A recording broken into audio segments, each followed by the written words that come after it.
Hello students, कैसे हैं आप सभी। आई होप सब अच्छे होंगे। देखिए, अम, आज जो हम करेंगे वो Indian state of forest report ISFR 2023।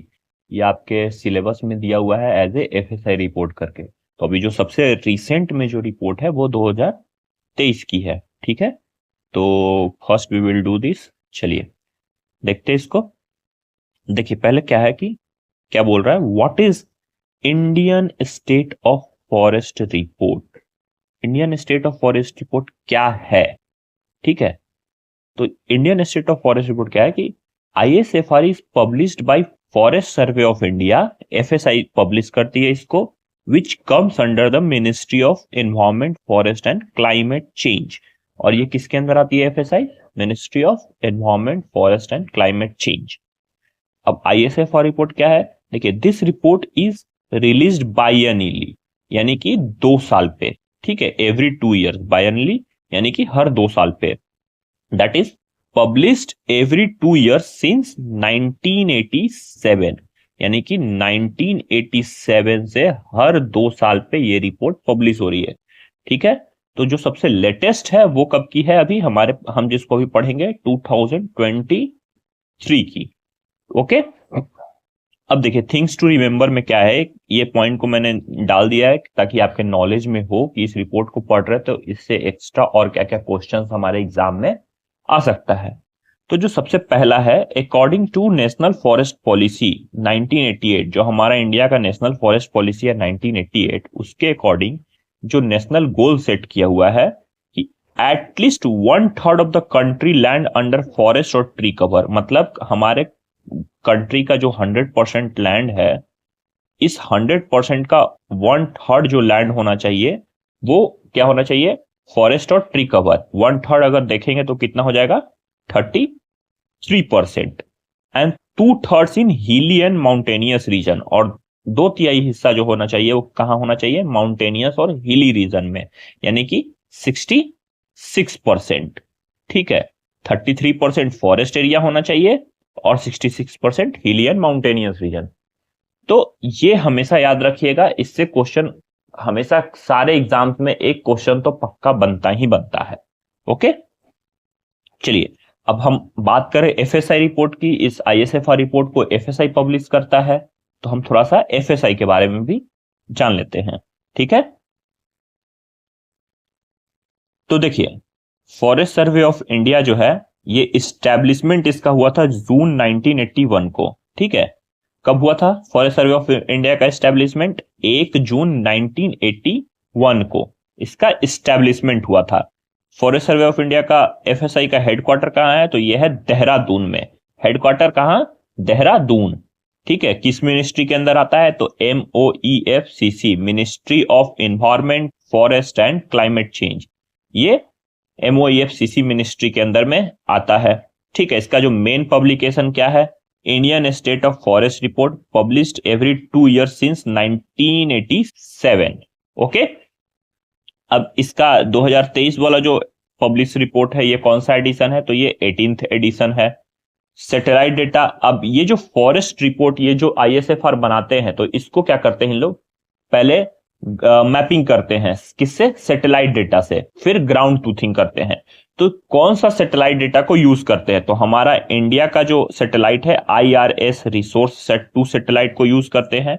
और इस रिसोर्स सेट के ऊपर LIS-3 जो सेंसर्स लगा हुआ है उसका इस्तेमाल करते हैं। और इस सेंसर का जो रेजोल्यूशन है वो कितना है, 23.5 मीटर का रेजोल्यूशन आता है। ठीक है, और जो इमेज, सैटेलाइट का जो इमेज यूज करते हैं स्टडी के लिए, वो कब का यूज करते हैं, अक्टूबर से लेके दिसंबर के बीच का, ताकि क्लाउड कवर वगैरह कम दिखे। ठीक है, और जिस स्केल पे मैपिंग करते हैं, तो ये जिस स्केल पे मैपिंग करते हैं वो क्या है, 1:50,000 का स्केल है जिसके ऊपर वो मैपिंग करते हैं। तो इससे 1-2 क्वेश्चन पूछ सकता है कि कौन सा सैटेलाइट डेटा का ISFR रिपोर्ट में यूटिलाइज होता है, तो आप बहुत सारे ऑप्शन दिए रहेंगे उसमें, आप IRS resource set 2 satellite, LIS-3 sensors, ये सब ऐसे दिया रहेगा ऑप्शन, तो आप उसमें टिक लगा सकते हैं। या फिर जिस सैटेलाइट डेटा का यूज किया जाता है ISFR रिपोर्ट प्रिपरेशन में, मैपिंग में, उसका स्पैटियल रेजोल्यूशन क्या होता है, तो 23.5 मीटर। तो इस टाइप के क्वेश्चन आपसे एग्जाम में एक दो आ सकता है। नेक्स्ट देखते हैं। नेक्स्ट है कुछ इंपॉर्टेंट टर्म्स जो इस पर्टिकुलर रिपोर्ट में यूटिलाइज किए गए हैं। क्या है कि ये जो टर्म्स है ना, ये 3 टर्म्स हैं जो इस रिपोर्ट में आपको हमेशा बार बार दिखेगा।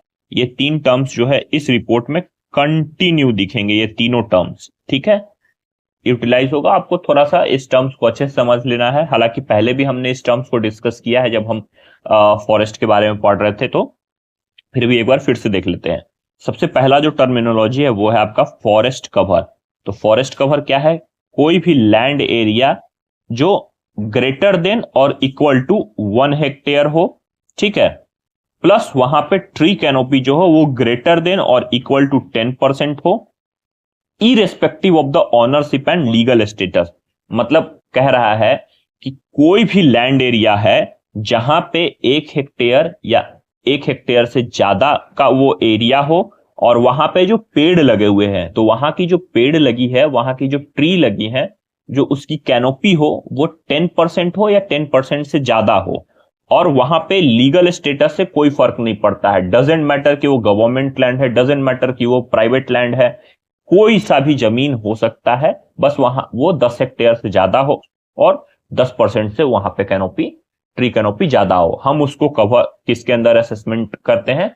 फॉरेस्ट कवर के अंदर। ये फॉरेस्ट कवर कंटिन्यू आपको पूरे आईएसएफआर रिपोर्ट में मिलेगा, तो फॉरेस्ट कवर आपको क्लियर रखना है। फॉरेस्ट कवर सिंपल है, कोई भी लैंड एरिया 1 हेक्टेयर से ज्यादा हो और वहां की ट्री कैनोपी 10% से ज्यादा हो, उसको हम कंसीडर कर रहे हैं आईएसएफआर रिपोर्ट में एज ए फॉरेस्ट कवर, ठीक है। देन आता है रिकॉर्डेड फॉरेस्ट एरिया। अब रिकॉर्डेड फॉरेस्ट एरिया क्या है? तो all land that is officially recorded as forest, मतलब कोई भी लैंड जिसको ऑफिशियली फॉरेस्ट रिकॉर्ड किया गया है in government records, government records में जिसको ऑफिशियली दर्ज किया गया है कि ये जो लैंड है ये फॉरेस्ट कहलाएगा बाय लीगल स्टेटस, ठीक है। And recorded forest area does not necessarily mean that the area has tree। मतलब फॉर एग्जाम्पल ये एक लैंड है, इसको अगर गवर्नमेंट ने कह दिया, ठीक है, कि लीगली कि ये फॉरेस्ट है, तो इसको हम फॉरेस्ट मानेंगे, हमको कोई फर्क नहीं पड़ेगा इससे ये कि इसमें पेड़ है नहीं है, ट्रीज है नहीं है, वेजिटेशन है, डजेंट मैटर। अगर गवर्नमेंट ने कहा है कि ये फॉरेस्ट है तो हम इसको रिकॉर्डेड फॉरेस्ट एरिया मानेंगे, RFA, ठीक है। डजेंट मैटर कि वहां पे ट्रीज है या नहीं है। अब इसके अंदर मेनली जो आता है वो क्या आता है? रिजर्व फॉरेस्ट आता है, प्रोटेक्टेड फॉरेस्ट आता है, ठीक है, reserve forest, protected forest, unclassed forest, village forest और other areas officially recorded as forest under state laws और रेवेन्यू रिकॉर्ड्स। देखिए ये सारे के सारे लीगल कहीं ना कहीं मेंशन्ड है। जैसे आपका अगर रिजर्व फॉरेस्ट और प्रोटेक्टेड फॉरेस्ट की बात करें तो जो हमारा 1921 मिनट सॉरी हाँ, अगर हम रिजर्व फॉरेस्ट और प्रोटेक्टेड फॉरेस्ट की बात करें तो हमारा इंडियन फॉरेस्ट एक्ट जो है IFA 1927 इसमें मेंशन्ड है। अनक्लास फॉरेस्ट, विलेज फॉरेस्ट वगैरह की बात करें तो जो स्टेट रिकॉर्ड्स होते हैं, स्टेट रिकॉर्ड्स में मेंशन्ड हैं। तो कहीं ना कहीं ये लीगली मेंशन्ड है कि ये जो एरिया है ये कहलाता है फॉरेस्ट, ठीक है। तो कोई भी ऐसा एरिया जिसको गवर्नमेंट ने लीगली मेंशन कर दिया है कि this area is known as forest, doesn't matter trees are present और नॉट, उसको हम कहेंगे रिकॉर्डेड फॉरेस्ट एरिया, ठीक है।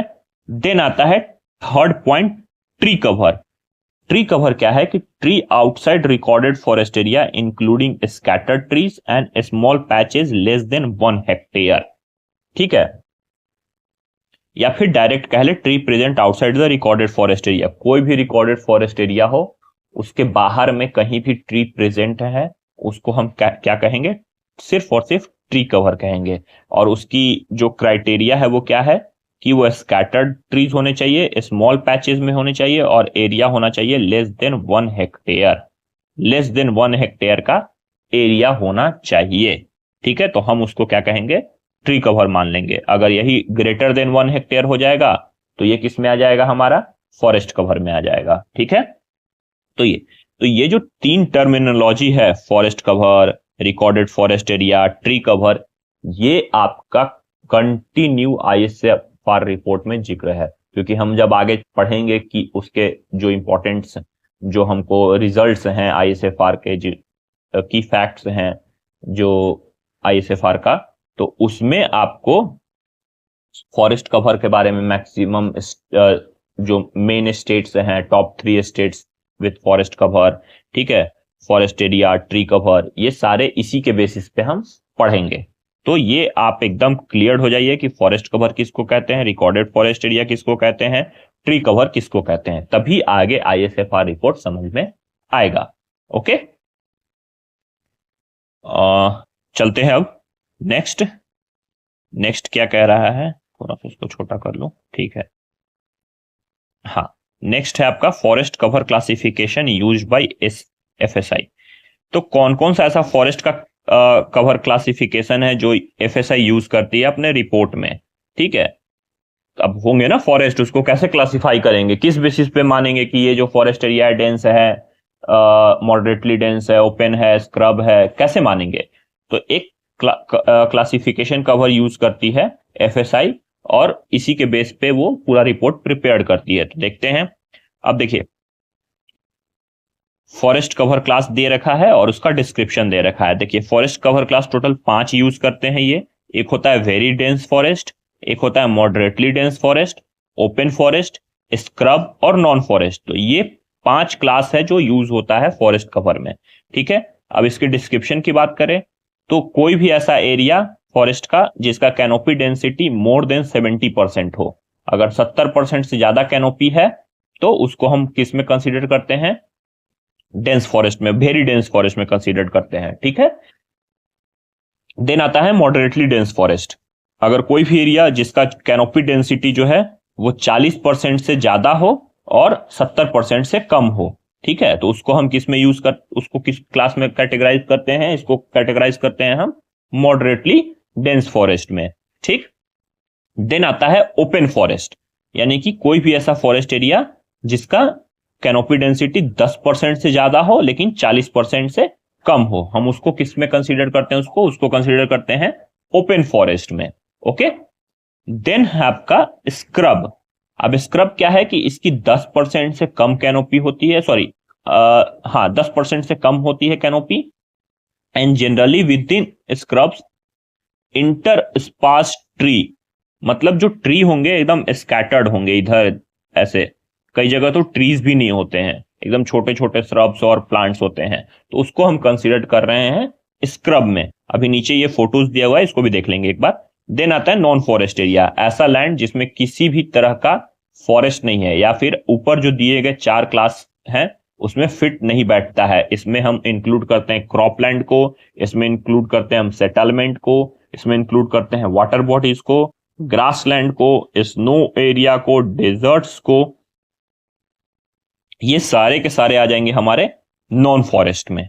ओके, अब देखिए ये कुछ नीचे फोटोज है ताकि आपको क्लैरिफाई हो जाए कि डेंस फॉरेस्ट किसको कह रहे हैं, मॉडरेटली डेंस किसको कह रहे हैं, ओपन फॉरेस्ट किसको कह रहे हैं, स्क्रब किसको कह रहे हैं।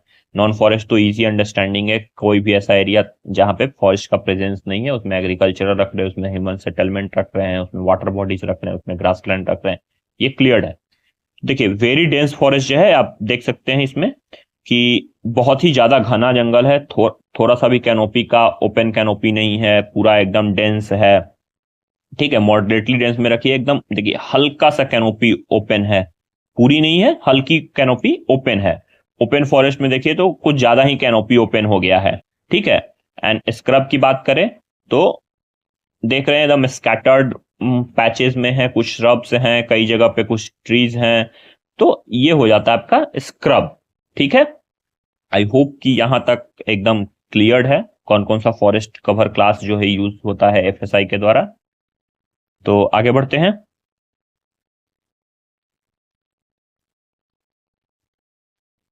तो अब नेक्स्ट जो है हमारा की फाइंडिंग्स ऑफ आईएसएफआर 2023।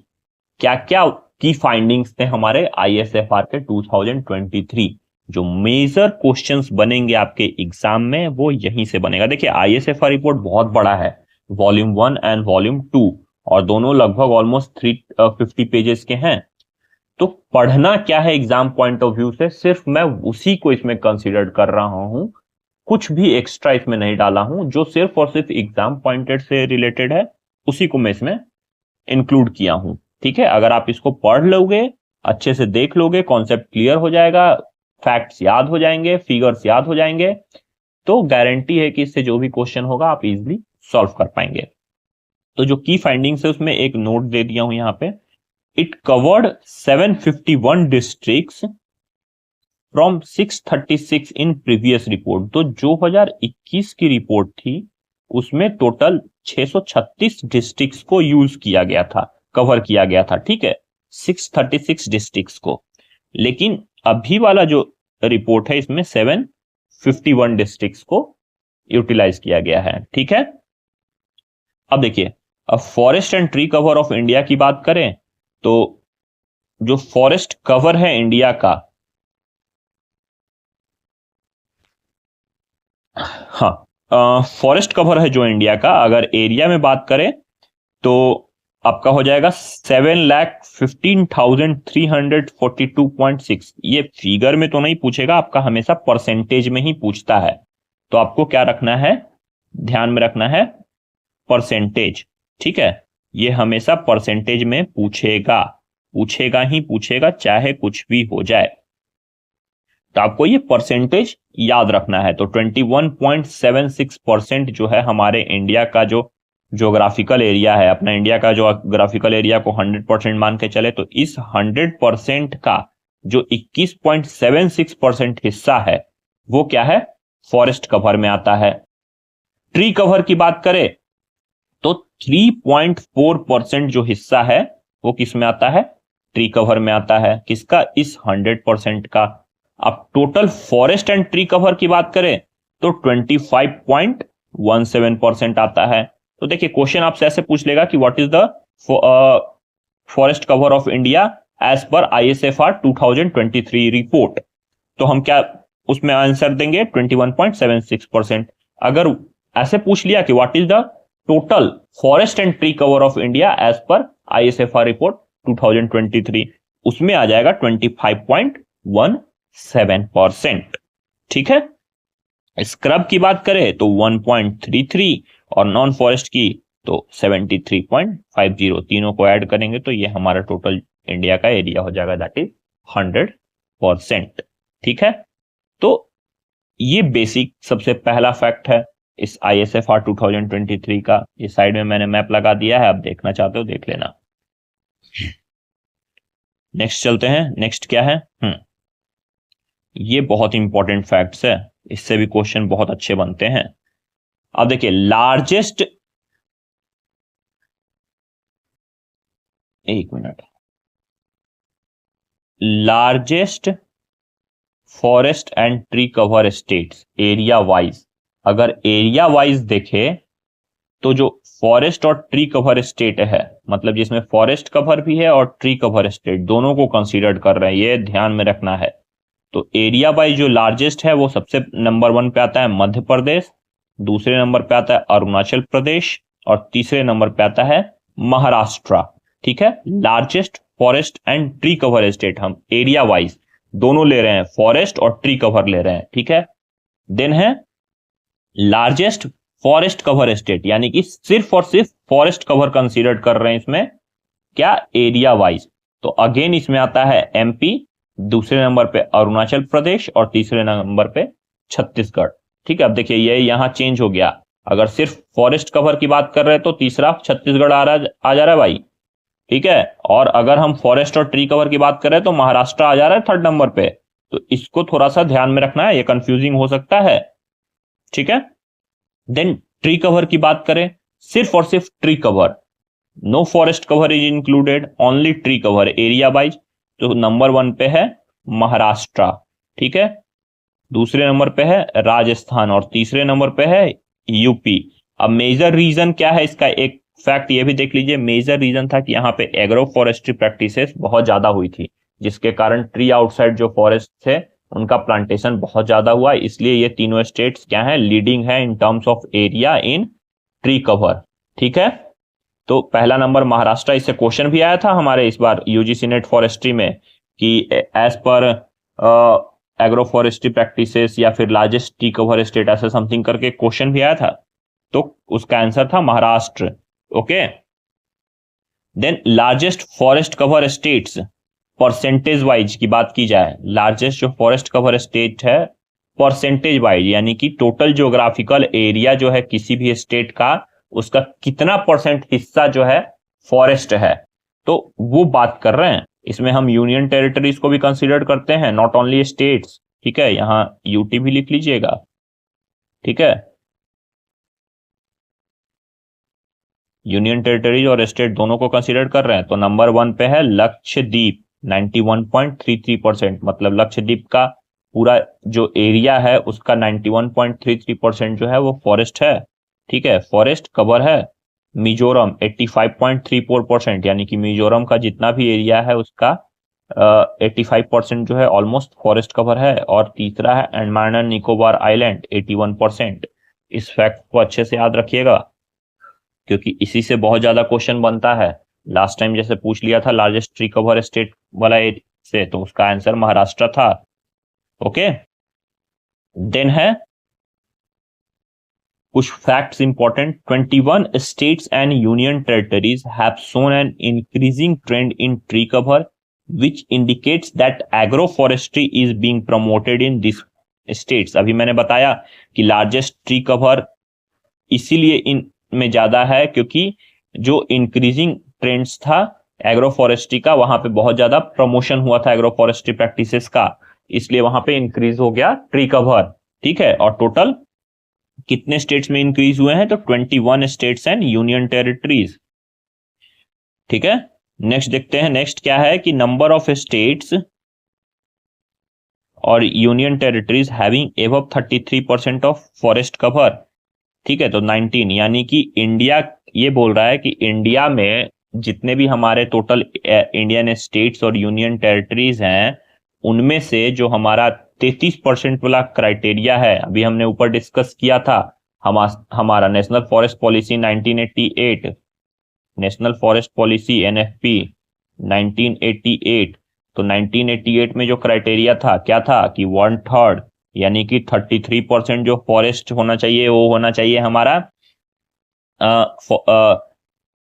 क्राइटेरिया है अपना किसी भी इसमें कि हमारा जो कंट्री है उसका 33% हिस्सा होना चाहिए, फॉरेस्ट कवर होना चाहिए। ठीक है, तो 33% इस क्राइटेरिया को कितने ऐसे स्टेट्स और यूनियन टेरिटरीज है जो मीट करते हैं, तो टोटल 19 ऐसे स्टेट्स और यूनियन टेरिटरीज हैं जो इस क्राइटेरिया को मीट करते हैं। ठीक है, states with more than 75% forest cover, अब ऐसे स्टेट्स और यूनियन टेरिटरीज जिनके पास 75% से ज्यादा फॉरेस्ट कवर है, वो कौन कौन से है, लक्षद्वीप, मिजोरम, अंडमान एंड निकोबार आइलैंड, अरुणाचल प्रदेश, नागालैंड, मेघालय, त्रिपुरा, मणिपुर। ठीक है, अगर आप इधर देखोगे तो north east north east north east north east north east north east 1 2 3 4 5 6। ठीक है, मतलब जो हमारा 7 सिस्टर्स हैं उनमें से 6 ऐसे स्टेट्स हैं नॉर्थ ईस्ट के जो 75% क्राइटेरिया को मीट करते हैं फॉरेस्ट कवर को, और 2 यूटी है, लक्षद्वीप और अंडमान एंड निकोबार आइलैंड, हमारा दोनों यूनियन जो आइलैंड्स हैं, ठीक है, वो दोनों इसको मीट करते हैं।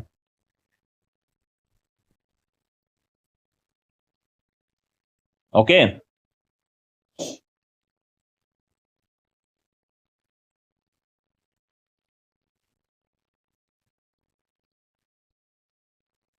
ओके, सो नेक्स्ट डिस्कस करते हैं हम। हमने already forest cover, forest tree cover ये सबको डिस्कस कर लिया। ठीक है, तो अब डिस्कस करते हैं हम उसी ISFR रिपोर्ट के अंदर में ग्रोइंग स्टॉक्स का कुछ पोर्शन है। ठीक है, तो उसको हम डिस्कस करते हैं। ओके, तो सबसे पहले क्या है, total growing stock of forest. तो टोटल जो हमारा ग्रोइंग स्टॉक है फॉरेस्ट में वो है 6430 मिलियन क्यूबिक मीटर। ठीक है, जिसमें inside the forest and outside the forest दो क्राइटेरिया रखा है इन्होंने। इनसाइड द फॉरेस्ट जो हमारा टोटल ग्रोइंग स्टॉक है वो है 4479 मिलियन क्यूबिक मीटर, और आउटसाइड की बात करें तो 1951 मिलियन क्यूबिक मीटर। ठीक है, तो ये इनसाइड द फॉरेस्ट है, ये आउटसाइड द फॉरेस्ट है। ओके, अब total increase in forest stock की बात करें तो देखिए इसका एक आप को रिलेट कीजिएगा। अभी हमने ऊपर में देखा था कि फॉरेस्ट कवर और फॉरेस्ट ट्री कवर, ठीक है, फॉरेस्ट कवर और ट्री कवर दो पॉइंट थे। फॉरेस्ट कवर यानी कि इनसाइड द फॉरेस्ट और ट्री कवर यानी कि आउटसाइड द फॉरेस्ट। तो इनसाइड द फॉरेस्ट कितना था हमारा ग्रोइंग स्टॉक 4479 यानी कि फॉरेस्ट कवर में। आउटसाइड द फॉरेस्ट यानी कि ट्री कवर वाला जो एरिया है उसमें 1951 मिलियन क्यूबिक मीटर। ठीक है, अब उसी तरह देखिए इसको total increase in forest stock की बात करें तो टोटल जो इंक्रीज हुआ है फॉरेस्ट स्टॉक में 262 मिलियन क्यूबिक मीटर इंक्रीज हुआ है फॉरेस्ट स्टॉक में। ठीक है, अब अगेन इसको दो क्राइटेरिया किया गया, एक इनसाइड द फॉरेस्ट यानी कि फॉरेस्ट कवर, और ये हो गया आपका ट्री कवर। ठीक है, तो इंक्रीज जो फॉरेस्ट के अंदर में हुआ है वो कितना हुआ है 91 मिलियन क्यूबिक मीटर, और आउटसाइड जो हुआ है यानी कि ट्री कवर में हुआ है वो कितना है 171 मिलियन क्यूबिक मीटर। अब ऊपर में भी हम देखे थे रिपोर्ट में क्या कि जो हमारा ट्री कवर है वो बहुत ही रैपिडली इंक्रीज हुआ है, और जो टॉप 3 स्टेट्स हैं उनके भी नाम दिए गए हैं, जिसमें महाराष्ट्र था, ठीक है, राजस्थान था, और एक और कौन सा स्टेट था, उत्तर प्रदेश था। ठीक है, 3 स्टेट्स थे। अब तो ऑब्वियसली इन तीनों स्टेट्स में एग्रो फॉरेस्ट्री प्रैक्टिसेस हाई हुई थी, तो इसलिए ट्री कवर इंक्रीज हुआ। ट्री कवर इंक्रीज ज्यादा हुआ तो हमारा जो ग्रोइंग स्टॉक है फॉरेस्ट का वो क्या हुआ, आउटसाइड फॉरेस्ट एरिया भी अच्छे से इंक्रीज हुआ है। तो ये आप को रिलेट करते हुए चलिएगा। Okay, then states with maximum growing stock inside forest, ऐसे स्टेट जिसमें मैक्सिमम ग्रोइंग स्टॉक है इनसाइड द फॉरेस्ट। तो सबसे नंबर 1 पे आता है अरुणाचल प्रदेश, उत्तराखंड, तीसरे पे छत्तीसगढ़, चौथे पे मध्य प्रदेश। ठीक है, ये फिगर देख लीजिएगा अगर आप किसी पर्टिकुलर स्टेट सर्विस एग्जाम का प्रिपेयर कर रहे हैं जो फॉरेस्ट से रिलेटेड है, तो उसमें ये फिगर्स कई बार पूछ देते हैं। ठीक है, तो थोड़ा सा इसको आप लोग फिगर्स को याद कर लीजिएगा। चलिए नेक्स्ट बात करते हैं इंडिया कार्बन स्टॉक की। ग्रोइंग स्टॉक की तो हम बात कर लिए, अब इसमें कार्बन स्टॉक कितना था, इस जो ISFR है उसमें कार्बन स्टॉक इस तरह से मेंशन किया हुआ है। तो इंडिया का जो टोटल कार्बन स्टॉक है वो 30.43 बिलियन टन है। ठीक है, कितना 30.43 billion tonne total carbon stock, पूरा carbon stock forest cover plus tree cover सबको इंक्लूड कर रहा है इसमें। तो टोटल जो कार्बन स्टॉक है कितना है 30.43 बिलियन टन। ठीक है, अब total carbon stock in countries forest की बात कर रहा है, जो सिर्फ अगर फॉरेस्ट की बात करें, अच्छा ओके सॉरी माय मिस्टेक, इसमें टोटल कार्बन स्टॉक पूरे कंट्री का बात कर रहा है, not only forest, every type forest cover non forest area सब जगह की बात कर रहे हैं इसमें हम। तो टोटल जो है वो 30.43 है, लेकिन सिर्फ अगर फॉरेस्ट की बात करें तो फॉरेस्ट में 7.2 बिलियन टन जो है कार्बन स्टॉक है कंट्री में, और बढ़ा कितना है तो 81.5 मिलियन टन जो कार्बन स्टॉक है वो इंक्रीज हुआ है from last year. States with largest carbon stock, ऐसे स्टेट्स जहां पे सबसे ज्यादा कार्बन स्टॉक है, तो अरुणाचल प्रदेश नंबर 1 पे आता है, दूसरे नंबर पे मध्य प्रदेश आता है, तीसरे नंबर पे छत्तीसगढ़ और चौथे नंबर पे महाराष्ट्र। तो जनरली क्या होता है जिस एरिया में फॉरेस्ट कवर ज्यादा है वो ऐसे स्टेट्स, उसी स्टेट्स भी कार्बन स्टॉक में भी रहेंगे रैंकिंग पे। तो थोड़ा सा इस सबको कोरिलेट करते रहिएगा, चलते रहिएगा, तो क्या है आपका जो अंडरस्टैंडिंग है वो इजी हो जाएगा, याद करने में आसानी होगी आपको। ठीक है, as compare to the base year of 2005, India has already reached 2.29 billion tons of additional carbon sink as against the target of 2.5 to 3 billion tonne by 2030। जो हमारा कार्बन स्टॉक का टारगेट था कि 2030 तक हमको 2.5 to 3 बिलियन टन जो है carbon stock में पहुंच जाना है, वो टारगेट हमारा ऑलरेडी अभी तक पूरा हो चुका है। हमारा कार्बन स्टॉक जो है वो कितना हो चुका है, 2.29 के आसपास। ठीक है, तो ये हमारा टारगेट 2030 से पहले ही, 4 साल पहले ही पूरा हो चुका है। ओके, अब forest carbon pools in India की बात करें तो soil organic carbon is the largest pool of forest carbon. Soil organic carbon जो होता है फॉरेस्ट का जो कार्बन पूल का, वो सबसे ज्यादा होता है। इसमें टोटल 55% जो हिस्सा है सॉइल ऑर्गेनिक कार्बन होते हैं। Followed by above ground biomass AGB 32.69 and below ground biomass BGB यानी कि 10%। लीटर में कार्बन पूल जो कार्बन कितना है 1.48%, और डेड वुड की बात करें तो 0.78%। ये डेड वुड में है। ठीक है,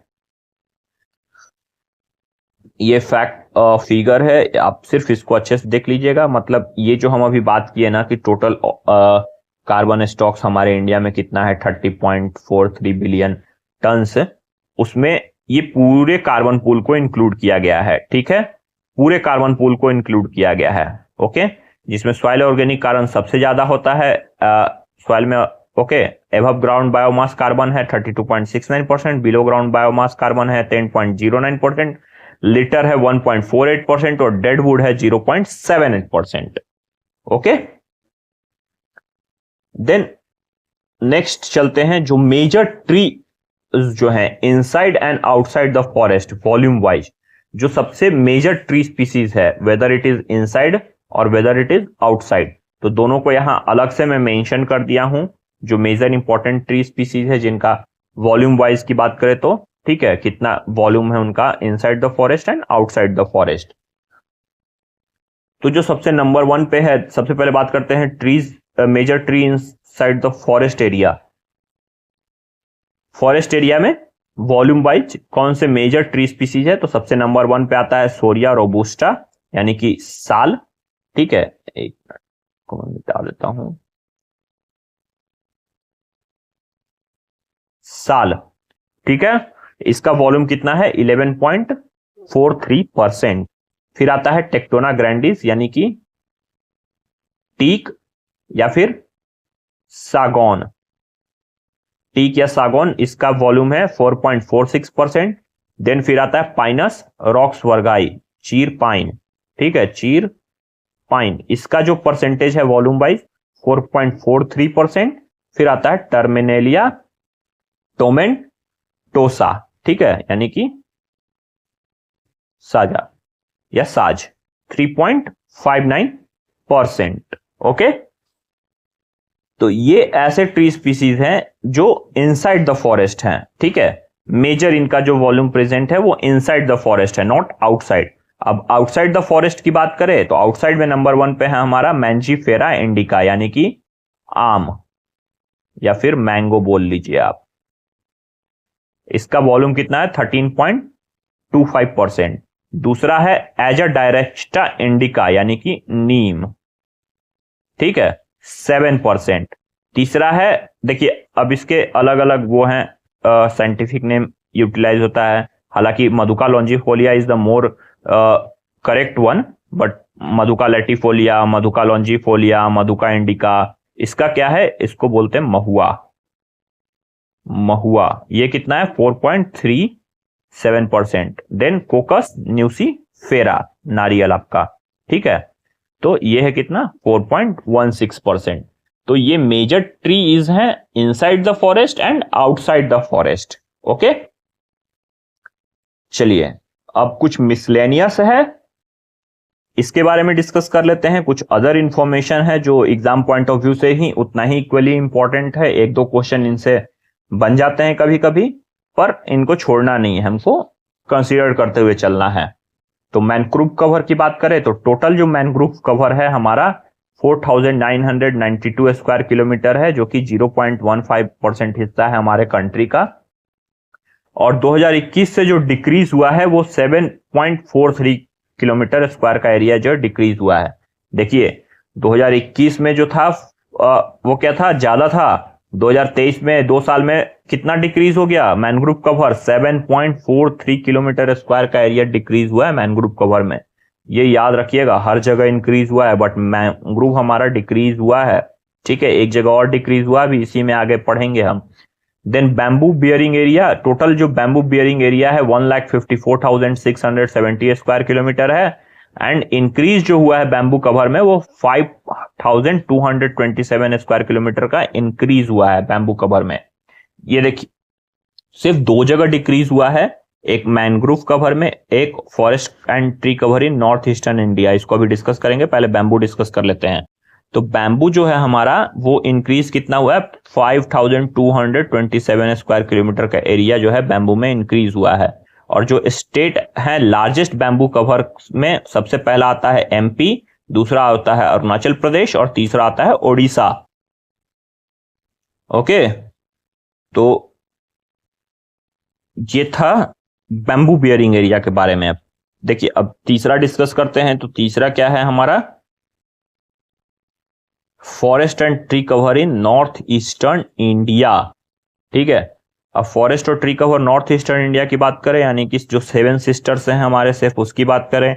7 सिस्टर में से पहले हम देखे थे कि जो 6 स्टेट है, इन 6 स्टेट्स में 75% से ज्यादा फॉरेस्ट कवर है। ठीक है, 75% से ज्यादा फॉरेस्ट कवर है, ये हमने अभी ऊपर देखा था। जिसमें टोटल कितने, आई थिंक 6 and 2, 8 ऐसे स्टेट्स एंड यूनियन टेरिटरीज थे जिसमें 75% से ज्यादा फॉरेस्ट कवर था, जिसमें लक्षद्वीप था, अंडमान था और 7 सिस्टर्स में से 6 स्टेट्स थे। तो देखिए, जो 7 सिस्टर्स हैं, इस 7 सिस्टर्स में जो नॉर्थ ईस्टर्न रीजन्स हैं पूरा वो कवर कर रहे हैं।